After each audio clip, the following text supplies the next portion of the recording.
폰쌤입니다. 자, 참 바닥이 어딜까요? 정말 속절없이 떨어지는데요. 뭐 전 세계가 이러니까 뭐 방법은 있겠습니까? 자, 그래서 뭐 오늘은요. 뭐 결론부터 말씀드릴게요. 더 이상 떨어질 때가 많을까요? 아니면 올라갈 가능성이 높을까요? 저는 올라갈 가능성이 높다라고 한 표를 주겠습니다. 자, 지금 요게 삼성전자의 지금 그 PBR 밴드인데요. 지금 보시면 이 회색 부분 있지 않습니까? 지금 이 회색 부분, 요 회색 부분들이 지금 역대 PBR 밴드예요. 자, 위에 있는 부분이 1.2고요. 그 밑에 선이 1.0입니다. 자, 그런데 지금 PBR이요. 삼성전자가 지금 1.2배를 내려와 본 적이 지금 4번 있습니다. IT 버블, 그리고 리만 사태, 그리고 뭐 유럽 재정 위기 하나로 보고요. 그리고 중국 신용 위기, 그리고 코로나, 요렇게 4번. 그리고 이번이 지금 거의 1.1까지 내려왔죠. 오늘 날짜로 1.15더라고요. 네, 요까지 내려온 지금 상황입니다. 자, 그러면서 지금 배당으로만 따져도요. 지금 삼성전자의 배당으로는 2.7%가 되고요. 그리고 우선주의 배당으로는 2.97배가 되더라고요. 자, 여러분, 채권 금리 5%짜리를 뭐 받기 위해서 채권을 매수하고, 물론 그 차익도 있긴 하겠지만, 뭐 저 같으면은 2.97배 정도를 준다면 삼성전자 우선주를 사놓고 나중에 뭐 10만 원 정도 가면은 내 시세 차익으로 50%에다가 그럼 매년 배당으로는 2.97배 받으면서 저는 그게 더 낫지 않을까 싶은 생각인데요. 물론 이건 어디까지나 제 개인적인 생각일 뿐이고요. 자, 하이닉스도 한번 같이 봐볼게요. 자, 거의 비슷한 상황입니다. 지금 하이닉스도요. 자, 9.11 테러 때 지금 요때 지금 위에 선이 1.2고 밑에 게 0.8입니다. 하이닉스는요. 자, 9.12 테러, 리만, 그리고 중국 국가 신용 위기 때, 그리고 코로나 때 이 외에는 지금 0.8 요까지 내려와 본 적이 없다는 거예요. 그런데 오늘 부분에 오늘 하이닉스가 0.85라는 PBR을 찍고 있습니다. 자, 그리고 지금 배당 역시도요. 물론 추가 배당이 안 하고 그냥 지금까지 주는 분기당 300원만 잡았을 때 1.5%의 그 배당이 이루어지고 있네요. 물론 여기다가 연말에 가서 그 잉여금을 가지고 추가로 더 올린다면 뭐 최소 1.5배는 나온다는 얘기겠죠. 물론 뭐 삼성전자에 비해서는 배당금은 좀 짜긴 하지만 그래도 역대 4번째의 그 PBR 밴드가 이루어지고 있다. 지금 이런 내용입니다. 뭐 제가 무슨 뭐 애널리스트들보다 더 많이 배운 사람들도 아니고요. 주식에 대해서 더 잘 알지는 못하는 비전문가긴 하지만 그럼 왜 삼성전자가 이렇게 그리고 하이닉스가 반도체주가 이렇게 더 이상은 떨어질 가능성보다는 위로 향할 가능성이 높다라고 제가 말씀을 드리냐면요. 그 근거를 한번 봐볼게요. 자, 첫 번째는요. 세계 그 IT 어플리케이션 그 예상 출하량입니다. 자, 보시면 21년도에는 지금 이 파란색이 PC 버전이고요. PC고요. 그리고 회색이 모바일, 그리고 서버, 그리고 그래픽. 요게 한마디로 반도체가 들어가는 가장 큰 IT 부분별 어플리케이션이겠죠. 자, 작년까지는 모든 게 지금 플러스였습니다. 그런데 올해부터요, PC가 지금 최악이죠. 마이너스 13%, 그리고 모바일도 마이너스 9%, 서버 하나만 지금 플러스가 나오네요. 뭐 아마존발, 그리고 미국발 어떤 그런 부분에서 플러스가 나는 거고요. 그리고 그래픽도 역시나 마이너스입니다. 자, 그런데 내년에는요. 지금 PC는 마이너스 5, 그렇지만 8% 정도가 올라오죠. 그리고 다행히 모바일하고 서버 부분이 지금 플러스로 돌아선다는 거죠. 물론 지금 그래픽 역시도 마이너스긴 합니다. 자, 근데 24년도에는 모든 게 지금 플러스로 돌아가는 그런 예측을 하고 있습니다. 자, 그렇다면 우리 IT의 이런 어떤 그 실적 부분은 항상 모든 주가는 선반영하게 돼 있잖아요. 최소한 6개월에서 12개월 정도의 선반영이 이루어진다고 봤을 때 그렇다면 이 올해의 이 마이너스는 이미 선반영이 된 거고요. 지금의 주가는요. 내년에 하반기를 선반영한다고 봤을 때 이제는 바닥을 다질 때가 되지 않았느냐. 자, 이런 내용입니다. 자, 부문별로 봐볼게요. 첫 번째 게 스마트폰입니다. 자, 스마트폰 부분이 지금 22년도에 지금 최저점 마이너스 9%를 찍고 그리고 23년도에 반등을 하는 모습입니다. 자, 두 번째는 PC입니다. 자, 21년도에 15%까지 갔다가 지금 마이너스 3%까지 엄청나게 빠졌네요. 이러다 보니까 지금 반도체가 안 좋은 것뿐입니다. 자, 그리고 23년도에는 반등을 하는 모습을 보여주고 있습니다. 자, 서버입니다. 글로벌 서버 역시도 지금 21년도에 이렇게 빠지고 있다가 그리고 22년부터 조금씩 완만하게 증가되는 모습. 그리고 지금 오른쪽의 부분은 출하량인데요. 역시나 출하량 자체는 지속적으로 지금 계속 상승하고 있는 모습을 보여주고 있어요.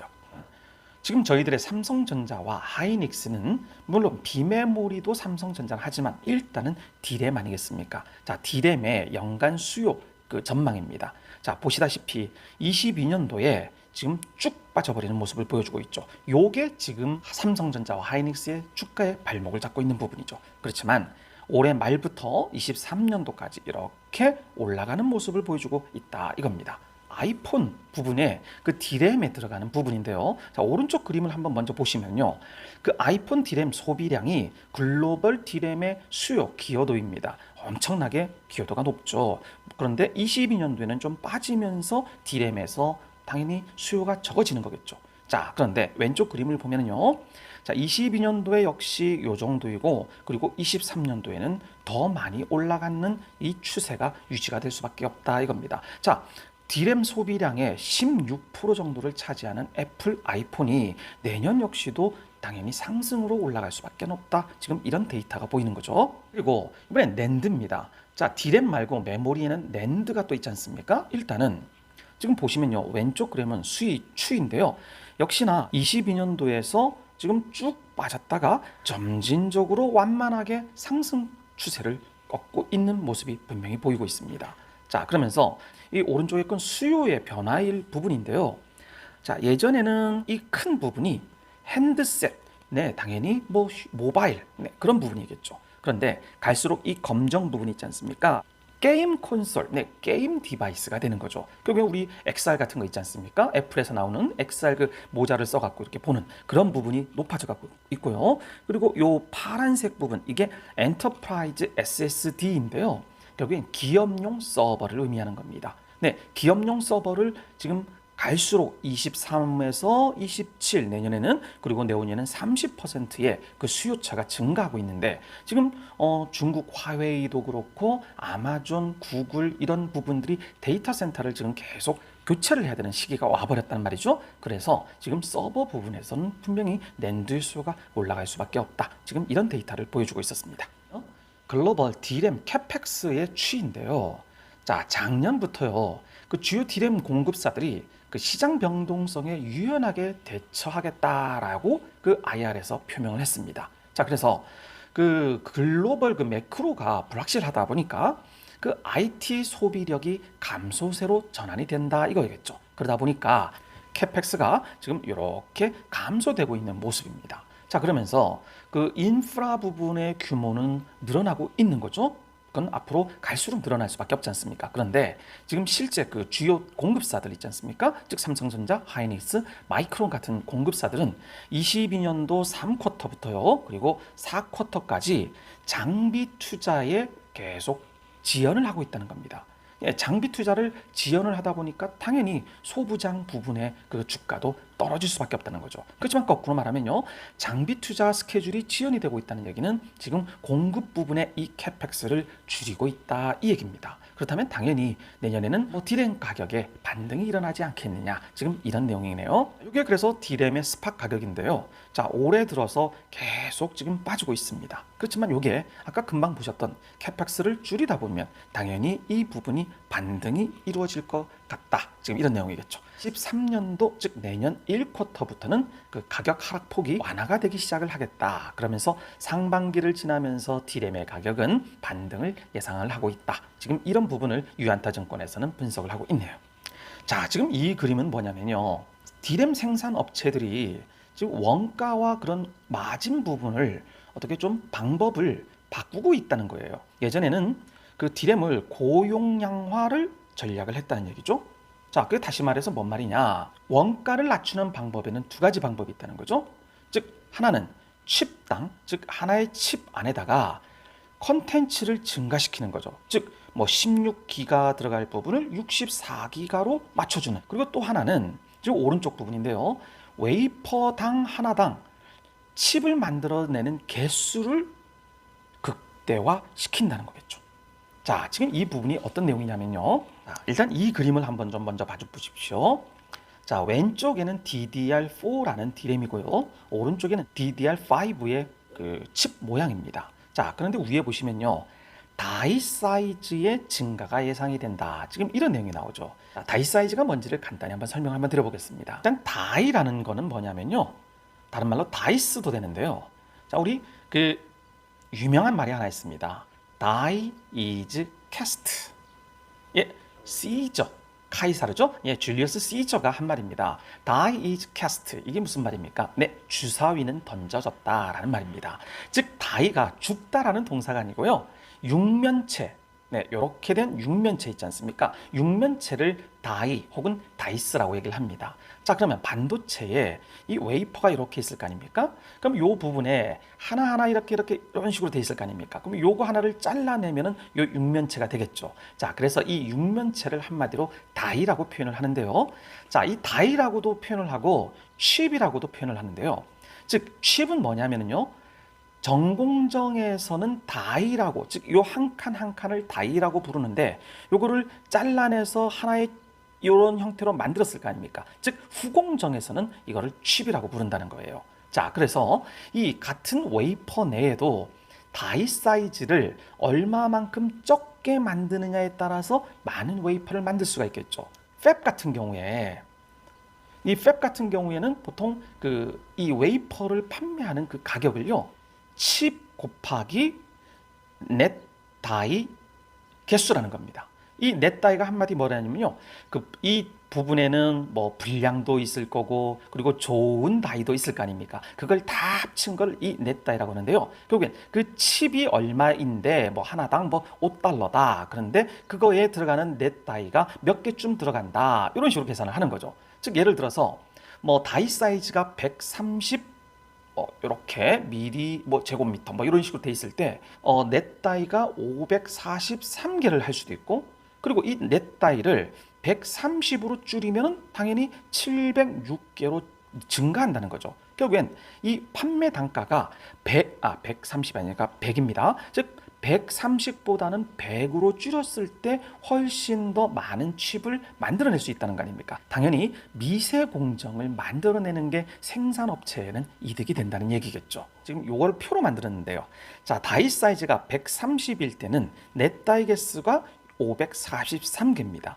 그런데 웨이퍼당 단가가 $5 기준일 경우에는 요만큼 2,715달러가 나오는데 문제는 웨이퍼 원가가 $3,000라는 거예요. 결국엔 130으로 만들면 항상 적자인 그 웨이퍼당 마이너스 $285가 손해가 일어날 수밖에 없다는 거겠죠. 그래서 결론은 이거를 누적으로 하면 요만큼의 손해를 입을 수밖에 없다. 적자가 일어난다는 거죠. 반면 그거를 100으로 줄였을 경우에는 늘어나겠죠. 자, 그러다 보니까 당연히 플러스 웨이퍼에서 이익이 남고 그러다 보면 뭐 누적이 돼서 이런 긍정적인 결과가 도출이 된다. 지금 이런 내용입니다. 자, 지금 아까 그림으로 다시 돌아보면요. 예전에는 하나의 칩 16기가를 64기가에다가 집어넣어서 그 칩 사이즈에다가 많은 거를 용량을 올려주다 보니까 결국엔 2.7배의 이익이 수요자에게 이익이 들어간다는 거죠. 즉 판매자가 아니라 수요자 위주였다는 거죠. 그런데 이 부분을 자 웨이퍼의 아까 다이수를요 500개에서 1000개로 늘리면 당연히 2배 이상의 그 공급자에게 이익이 돌아갈 수밖에 없다 이 얘기입니다. 자, 그래서 앞으로 이런 부분을 그 디램 마이그레이션이라고 즉 마이그레이션이라는 이전이라는 거 아니겠습니까? 즉 미세 공정으로 이전하는 방법을 계속 쓰고 있다는 거죠. 그러다 보면 그 미세 공정을 위해서 필요한 게 뭐겠습니까? EUV라는 그 네덜란드의 그 장비가 되는 거겠죠. 즉 EUV를 하다 보면 당연히 증착, 시각 장비도 더 고급화돼야 되지 않겠습니까? 그러다 보니까 뭐 ALD 뭐 이런 부분도 지금 증착 장비에서 지금 나오고 있는 그런 내용인 것 같아요. 그 DDR5하고 DDR4의 그 다이 사이즈를 의미하는 건데요. 자, 다이 사이즈가 즉 아까 그 육각 면체 하나를 말하잖아요. 그런데 그 하나의 크기가 DDR4일 때는 요 정도 크기인데 DDR5로 바뀌면서요. 지금 차세대 DDR5는 요만큼 큰 다이 사이즈가 이루어진다는 거죠. 자, 그 얘기는 지금 DDR5는 쓸 경우에는 뭐 전력 효율도 30% 개선이 되고요.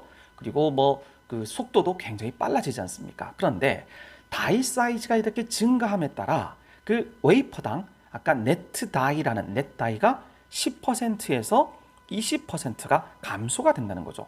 감소가 되다 보니까 당연히 D램 공급의 수급에 개선 모멘텀이 이루어질 수밖에 없다 이거죠. 즉 웨이퍼 하나를 잘라더라도 DDR5로 할 경우에는 만들어내는 개수 자체가 한정이 있을 거 아닙니까? 물론 칩 가격은 올라가겠죠. 그렇지만 공급량이 적어지다 보니까 수급 개선에 도움이 될 수밖에 없다. 지금 이런 말을 끝으로 D램 가격의 반등을 지금 유한타증권에서는 설명을 하고 있는데요. 지금 이게 반도체 학과, 우리나라에 있는 그 반도체 학과를 개설한 그런 학교들인데요.